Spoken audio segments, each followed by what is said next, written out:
Hey there, YouTube. Good to see you. It's Walking Thoughts. Once again. And honestly, I started this walk and I had no idea what I was going to talk about. Really didn't. I just figured I'd come out, start walking, see what happens. And I can't help but think back on a project I was working on the last couple days. So hopefully next week it'll be out and you guys will see it. But basically, I did a reaction video with Beardo, and we reviewed The House in Between documentary. And one thing really stood out to us. We filmed for like 3.5 hours. I finally got it edited down to about an hour and 25 minutes.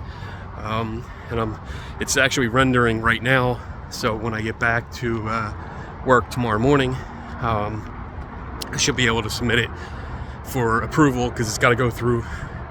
It's probably going to have to go through legal, because we do use clips of the documentary under fair use. But because we're talking about people and we have their names up and stuff, they might have to run through it and make sure it's okay.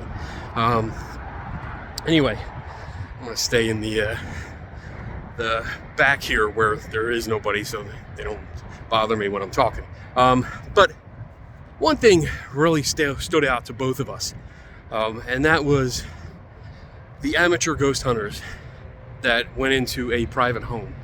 A homeowner that was scared of staying in her own house. So she was not living in her house because she was so scared about what was going on. And I'm not going to reveal everything. I mean, if you've seen the film, you know what was going on, and I'm not going to reveal what we really dug into. I'll be general here, but basically, the ghost hunters went in, and there was really one claim. Like, there was a bunch of little claims, little things here and there that are normal, everyday kind of stuff with houses. But then there was one claim that seemed a little weird, and instead of actually trying to solve that mystery, figure out what it was, the ghost hunters, all of them that went in, added to it. They added to the problems by creating their own anomalies, and thus piling on the fear that the homeowner felt. And I see this a lot. I see this a lot with amateur ghost hunters that go out to private homes because they're like, they get a call or an email, Facebook notification, something like that, and a homeowner's like, hey, I got weird stuff going on, and I'd like to have someone come out to see if they can figure out what's going on. And usually when I tag along or when I see the videos, usually the first thing the ghost hunters do when they show up, they bust out the REM pods and the K2s and the audio recorders. They start talking to the walls. They don't fucking investigate. And that's bothersome, because they're not doing the job that they have claimed the title for. You know what I'm saying? Like, they're not investigating. They are fear-mongering. They are creating anomalies. They are making an assumption right off the bat that the place is haunted. So they jump into their EVP sessions. They do the the Estes method. Such a stupid method. I can't stand that. And other things, like take pictures, they look for weird anomalies, they set up cameras, and then they set up all these other ghost hunting gadgets that we've talked about over and over and over again. And I'll continue to talk about them because they're shit. They are just basically shit. But the point is that many of these amateur groups are going into private homes, and they're going into the private homes under the guise of helping the client. And that's not what they're doing. Absolutely not what they're doing. They're actually making it worse in most cases that I've observed in my experience. Your experience might be different, but I think they're making it worse because they're collecting these anomalies, usually generated by themselves, because they're using faulty equipment. They're using equipment that they don't know how to use or interpret correctly, and thus They leave that home with the idea that it's haunted, or that it's got a bunch of ghosts, or maybe a demon. And after like 4 hours, 6 hours or so, they leave. They go home. You know, maybe they come back a week later and then do a reveal, you know, where they tell the homeowner, this is all we got. And they just pile it on. And again, the ghost hunters will leave. There's no follow-up. There's no resolution to the mystery or the claims that were being made. I gotta say that word slowly because I'm not good at saying that word. Rarely see a ghost hunting team resolve an issue. Once in a while they do. I'm not going to say, you know, they never do, because that wouldn't be true. Once in a while I do see them figure out like the cause of a noise, or maybe the cause of a shadow. But in the majority of cases, I think they just pile on the anomalies, the alleged anomalies, and pile on the fear of the homeowner, who now has to live in that house more scared than they were before, because now, instead of just a couple random noises or maybe seeing a shadow here and there, now they have quote-unquote confirmation that there's a ghost. And, you know, Odin forbid, a demon. That would suck, because now you have someone that's going to have high anxiety. Their anxiety was probably high anyway, stress level was probably high, and now that the ghost hunters left after telling me their stories, now their anxiety is through the roof. And it annoys me when I see that, because I feel bad for the homeowner, because they're the ones that suffer from this. They're the ones that suffer the repercussions or the results of another group that in many cases will happily upload their content to YouTube or Facebook and wait for all the likes and subscriptions, you know, subscribers and stuff like that to pour in, all at the what's the word I'm looking for? I don't know what the word is. All because of the client. Basically at the cost of the client's peace of mind. Let's say that. And I think it's terrible. I think it's a terrible way to go about a hobby. And not all groups do it. You know, like, I don't know what every group that's watching this does. I would highly encourage not doing private homes unless you have some skills that can be applied to it. You know, like, I have a background in photography, I have a background in video editing, mechanical engineering, and aerospace. So I can bring skills to the table that will help figure out what a photograph is of what a video might be of. The weird anomalies or mistakes or glitches or optical illusions that might result from someone pointing a camera a certain way or using filters or whatnot.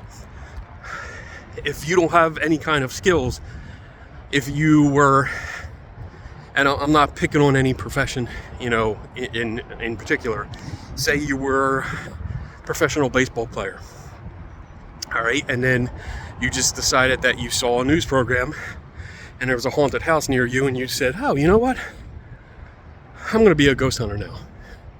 And then you call them up and say, hey, I'm a ghost hunter. And you make a Facebook page and you go to this person's house and you have your bowling shirt with your logo on it that you just had printed up, and you get into someone's house and start telling them, oh yeah, you got orbs, you got mists like ectoplasm, and you probably have a shadow person and demon. Of course I'm like exaggerating this. This is all like a hypothetical, but I mean, that's kind of what happens. That's what we see. And it does nothing for the homeowner. There is no helping the homeowner when you do that. In my experience, when I've gone into private homes And I do it once in a while. I don't do it all the time. In most cases, I can look at photos and video that they have that the homeowner supplies and tell them exactly what's going on, and even recreate it. And every single time, if I can recreate it, I will, and then give them that demonstration so they understand better of what happened. But if you have someone that's, they're a baseball player, they have no background in video editing or photography or any kind of special effects or anything like that, and they're giving expert opinion on those subjects, they're talking out their ass. They're not helping anyone except for themselves, because they're going to take that content. Again, they're going to take the content, go back to YouTube and Facebook and socials and stuff like that, and Instagram, and post their stuff and say, look what I did. Look where I was. I investigated this place and I found shadow people and ghosts and demons. Oh my.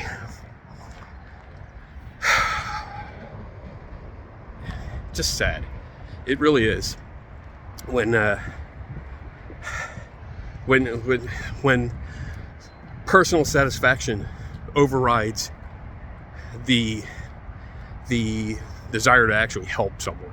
I mean, if you want to help someone and you don't have the skills to help them, don't pretend to.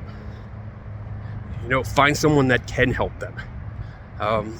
If there's signs of mental illness, because that's a big problem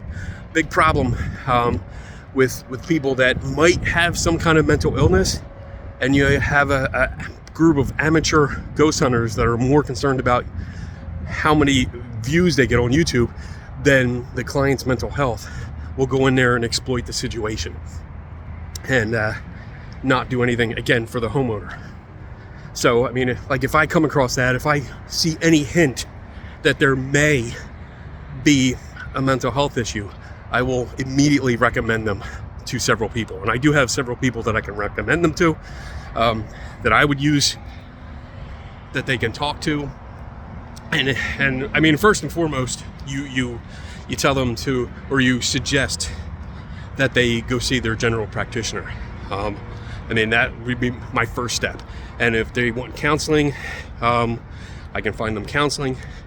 If they want a little bit more, again, go through your GP and go that route, because then they'll keep you in whatever network, and they'll figure out how to get you help. But I'm not going to touch it because I'm not qualified to do that. I'm not going to pretend that I'm qualified. And again, I see so many people that pretend that they can diagnose mental illness, that they can handle mental illness, when they have no fucking training at all. God, it pisses me off when they do that. See, I had no idea what I was going to talk about when I started walking. It's just coming out. This is my frustrations with the community as a whole. All right, so with that said, I think I'm gonna head back, because I know I have a show tonight. Three Tortured Souls is tonight, so I gotta get back and prep for that, because I also have to make sure that the video that I was working on, that I mentioned in the beginning, is rendered and done, and then I can I have to do a thumbnail and a description and then send it in for approval. So fun. There's a car coming. Anyway, I hope you guys enjoyed these walking thoughts, and that wasn't too confusing or all over the place. If it was, I apologize. Again, like, I don't really think this through. I just start talking because I can do that. I like to talk. My wife knows. She'll tell you, like, oh yeah, he loves to talk. Anyway, have a great night, guys, and I'll talk to you later. Bye. Oh, never stop learning.